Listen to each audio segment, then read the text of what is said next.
Okay, so let's move to the solution then. So the first thing that you had to do was to declare a shared memory array, and you have to do this with this block size x, which is a compile time known size of the thread block. The compiler has to know the size of the shared memory at compile time. I noticed that a couple of you try to use the block dimx here, which is a good intuition because it should have the same value, but block dimx is a runtime value because it can change. A kernel can, in theory, be instantiated with a different number of thread blocks, right? So that's something that the runtime is doing, and this value has to be known at compile time. So that is why we have to use block size x over there. Then block size x needs to be the size of this shared memory array, because all the threads will have to insert their per thread partial sum into this array, because that's the only way that we can, as a thread, make our value known to another thread. We have to communicate through this shared memory, so it has to be at least of that size. Now, that's actually what we do on the second line in this kernel, where using the thread index within the block, we write our per thread partial sum to this array. So also, again, to communicate this value to the other threads in the block. Then we have this chunky loop that produces a number of values, which is basically exponentially decreasing powers of 2. This also requires that the block size is a power of 2. But most of all, what's interesting is what happens in the loop. And what happens here is basically what I also had in this hint slide, is that a thread with the ID less than s, and s is decreasing, so there will be less and less threads that will execute what is in this if statement. A thread adds to its location, to the location where it is responsible for at this point. It adds the value of another thread with an offset as s. So you're adding the value of a thread that is s away from your own thread ID. And if s is 128 in the first iteration, we have 256 threads in the block. If s is 128 in the first iteration, and what you will see is that the first half of the thread block will add the values of the second half of the thread block. Yeah, so now we have basically reduced the number of partial sums that we have. We have reduced that by a factor of 2. And that's basically what we will be doing until we have only one value left. Now, because we read and also write to shared memory, it's important that all the threads are finished with this process before we go to the next iteration. So that's why we have sync threads here inside the loop. It's also interesting to note that all the threads should call sync threads. I think that your compiler will actually accept it, but it would be incorrect to put the sync threads inside the if statements. All the threads in the block have to call sync threads. If not, then in theory you could get a deadlock, because then if half the threads are calling sync threads and the other half is not, then the threads that have called sync threads will never get out, because they can only get out of the barrier if all the threads have reached the barrier. So in theory you could get a deadlock there if you don't do that properly. Notice that this is decreasing, and the values of s are decreasing until s is only 1, meaning that only the thread with ti is 0 will get to execute the last instruction. And that also means that the final per block partial sum is stored in the first location in shared memory. So that's the location that we have to write back to global memory, and every thread block will do so with only one thread.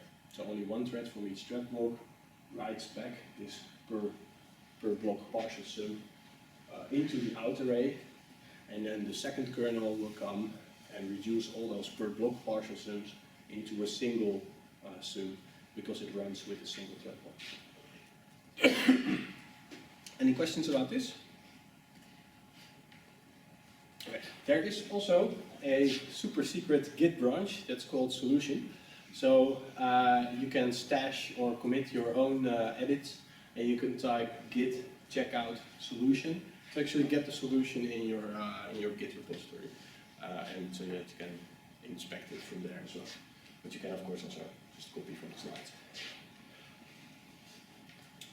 Okay, so now I would like to talk about how your CUDA programs are actually executed.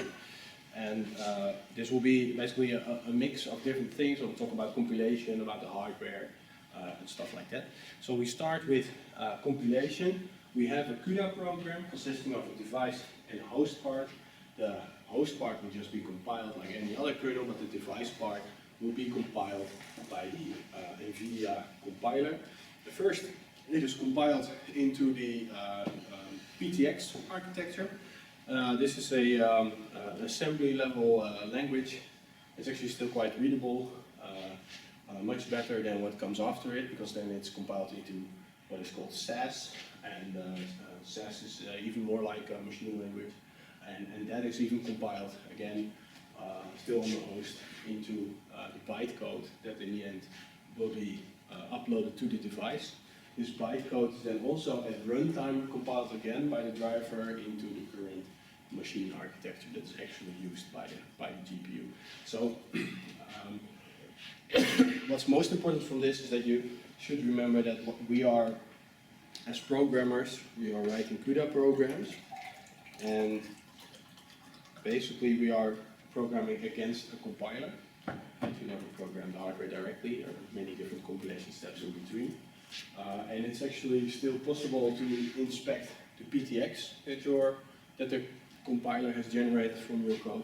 But after that, there are a couple more black boxes, and that sometimes makes it really hard to reason about performance. In particular, on a very low level, if you want to determine by hand the amount of instruction level parallelism in your code, there are quite a few papers that assume that you can do this.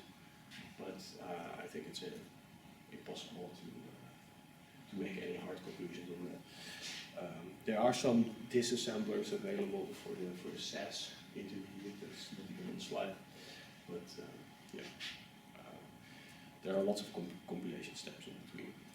Another thing is that today we've talked about CUDA.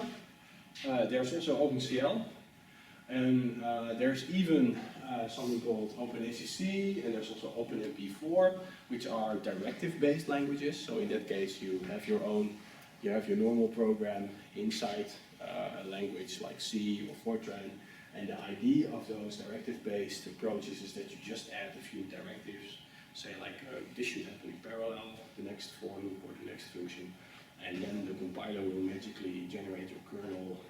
It will magically start using shared memory whenever it needs to, and it will not perform at all. But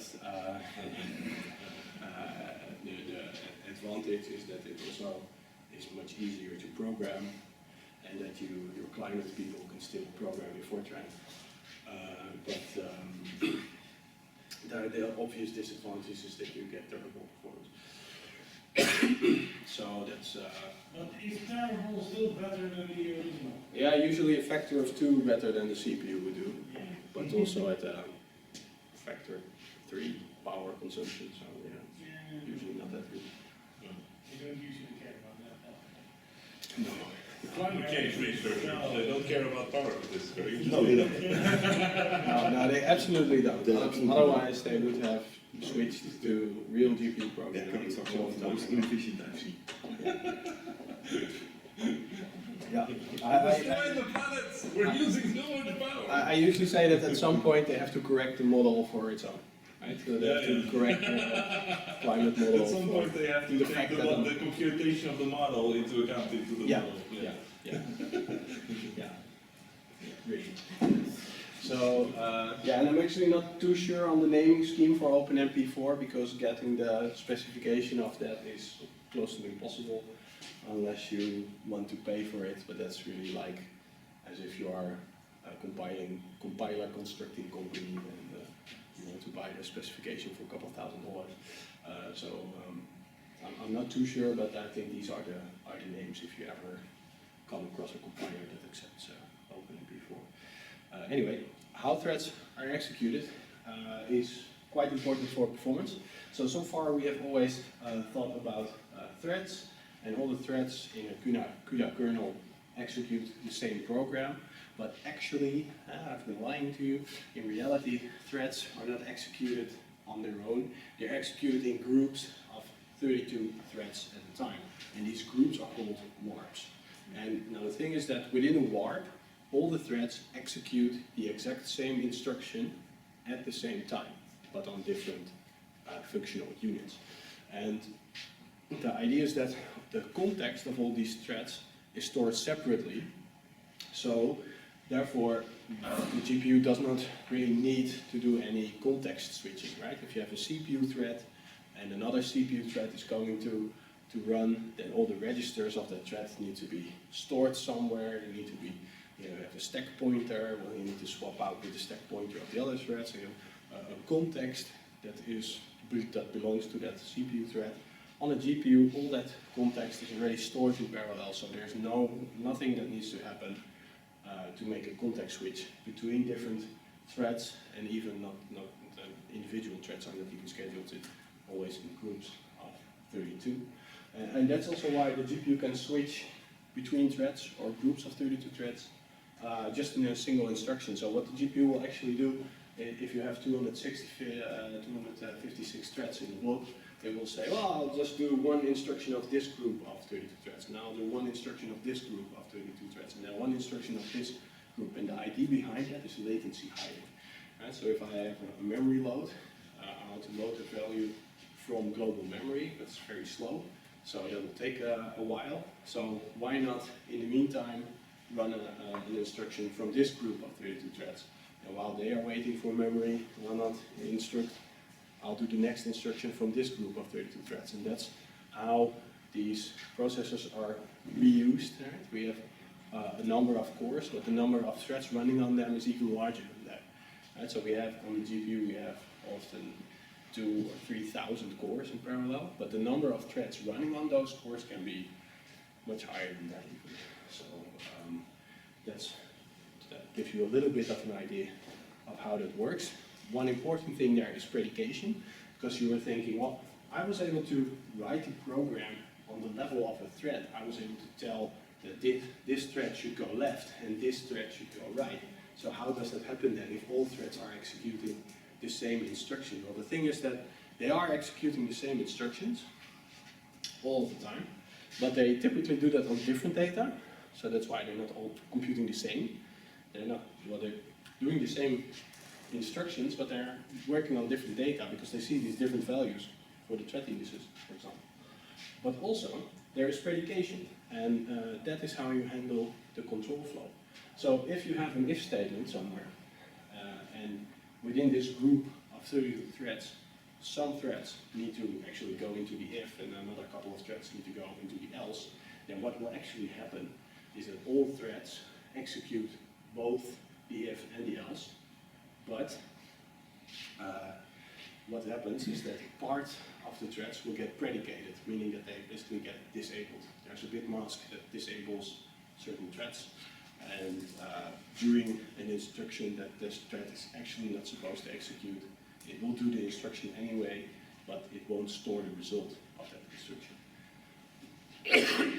So that is actually a lot easier than actually implementing the control flow and making sure that the threads go in different directions. This is the way that we trade off performance against programmability of the chip in this sense, or against chip area that you don't need to use.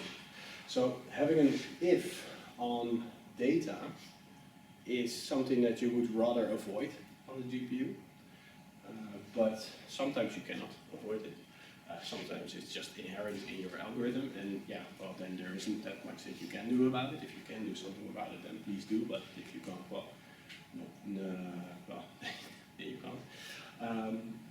The thing is that branching based on your thread index, and in particular if you respect warp sizes, doesn't have a penalty.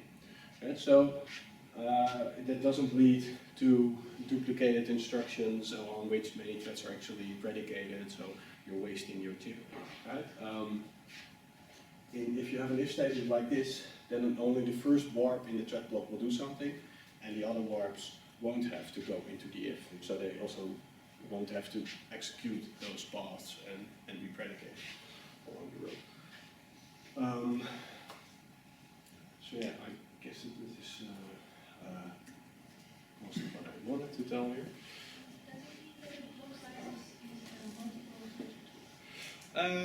Well, yes, usually you do this.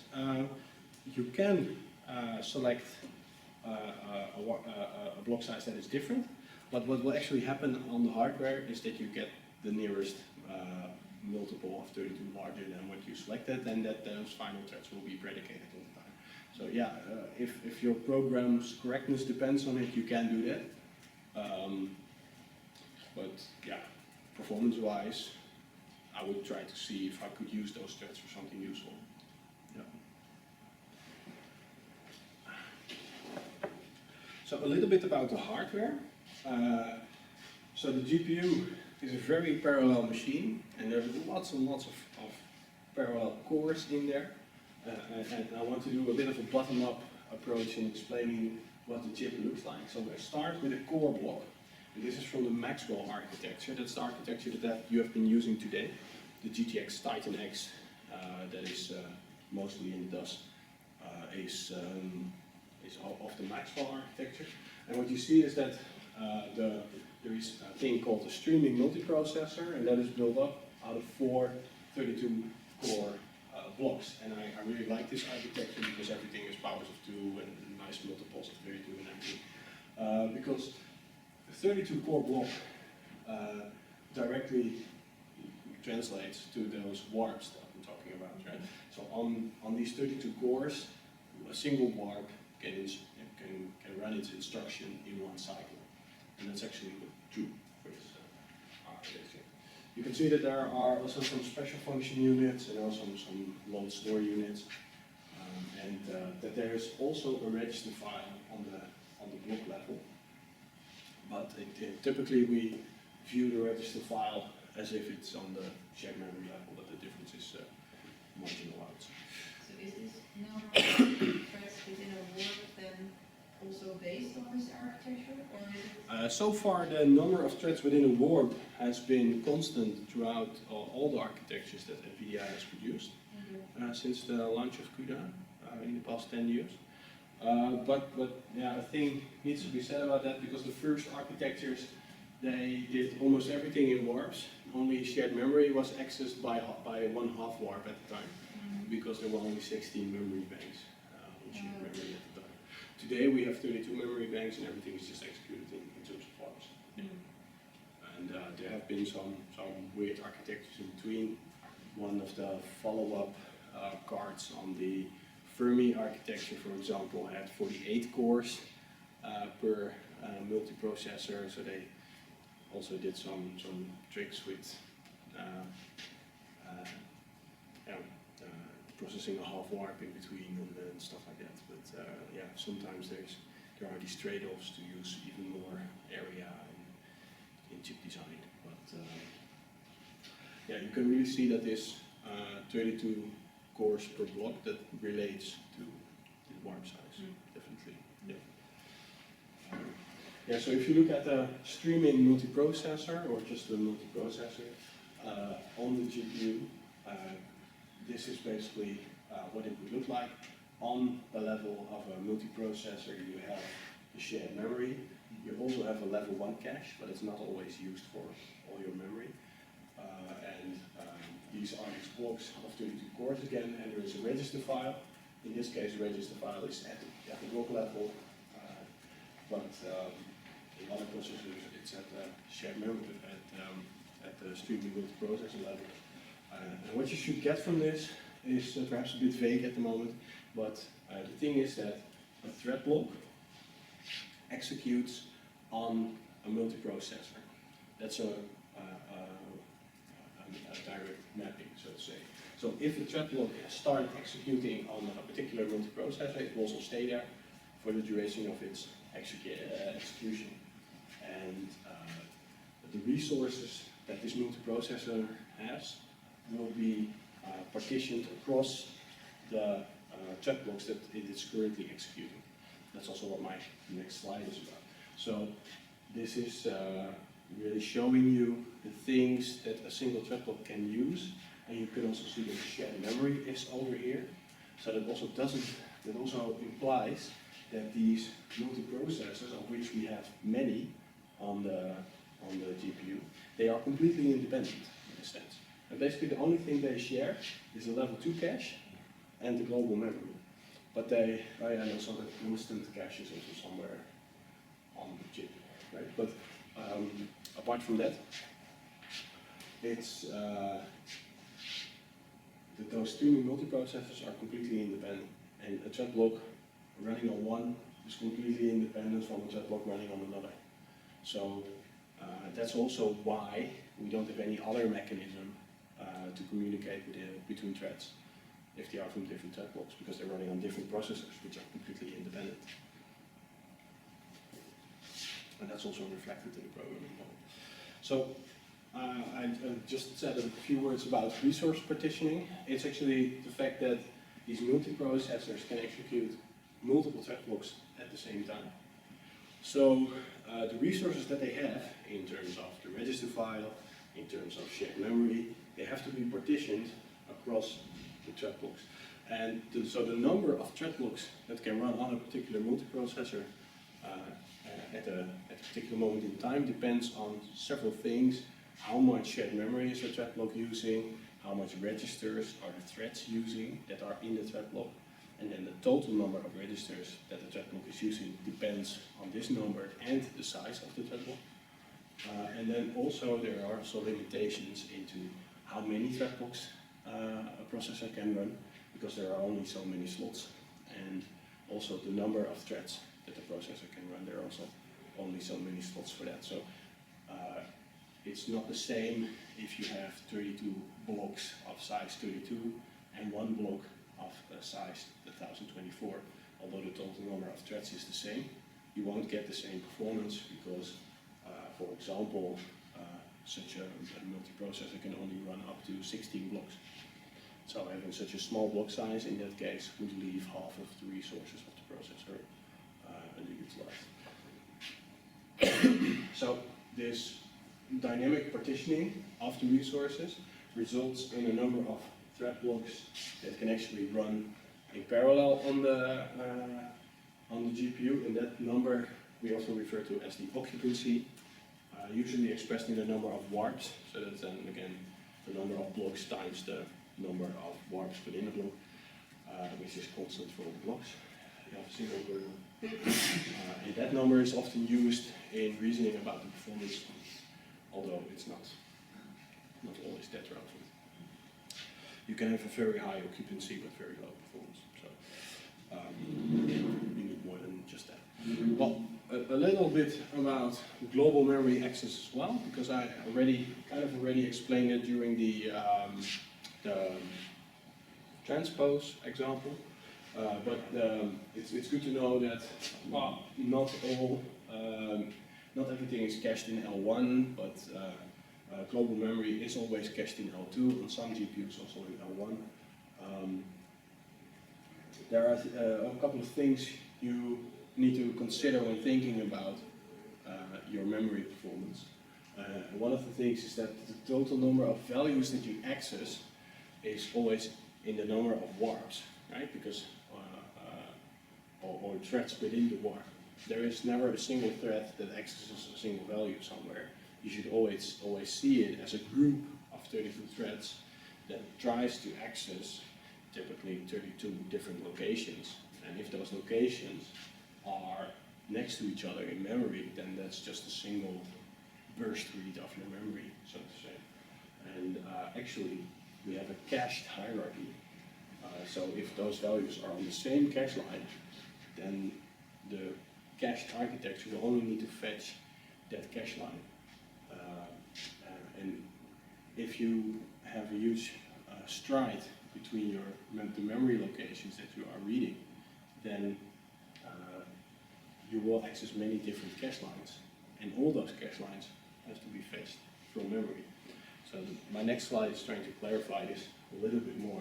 If you have, and that's true for both the CPU and the GPU, and this is crucial if you want to get performance in any program, all the memory accesses that you do, every time you access a value in an array inside the CPU, you would have to think, if you want performance, you would have to think of what cache line is this value on, where in the cache line is this value, and is the next value that I'm going to need, is that on the same cache line or is it on a different cache line? Because if the next value that you're going to request is on a different cache line, then what will happen is that every time you fetch a single value, your cache has to fetch a new cache line from memory. Right? But if you access values on the same cache line, they can be served directly from the cache. So your memory is optimized for reading in row-wise burst. If you're programming in C, then multi-dimensional arrays are row-wise in memory. So if you have the addressable memory space, then all the rows will be after each other in memory. And these cache lines are basically parts of that row, usually with a fixed width, cache line width. Could be, for example, 128 bytes. So even that's more. So on a CPU it's typically a bit bigger. But, and this is just if you have one cache. Actually, you have a hierarchy of caches. On the CPU, typically 3. And even the length of a cache line may vary across the different cache, among the different caches in your hierarchy. So if you ever access a value in memory, then try to think about how that translates to, how that actually translates to your memory access pattern in a cached architecture. Well, to wrap up this part, the take-home message of this part is basically that if you ever have a CUDA program, you think about the correctness in terms of threads, right? And then you can reason on, is this program computing the right thing? Are all the threads busy or not? Right? But if you want to think about performance, then you have to reason in terms of warps and think of how are the warps in my program actually going to run on the architecture, because threads are not scheduled individually and threads are never operating individually. So if you have to reason on program performance, then you have to think in terms of warps. Well, then Rob will take it from here. Do we need to switch laptops? Yeah. And should we do it in a break or something? Can we also? Do we actually have time for that? No, don't we? A bit more light this is. Yeah, it's really dark Yeah, here. it's very, yeah. Who needs a break? Or are we okay? Coffee Yeah? would be nice. Yeah. Okay, let's have a 10-minute break. 10-minute break?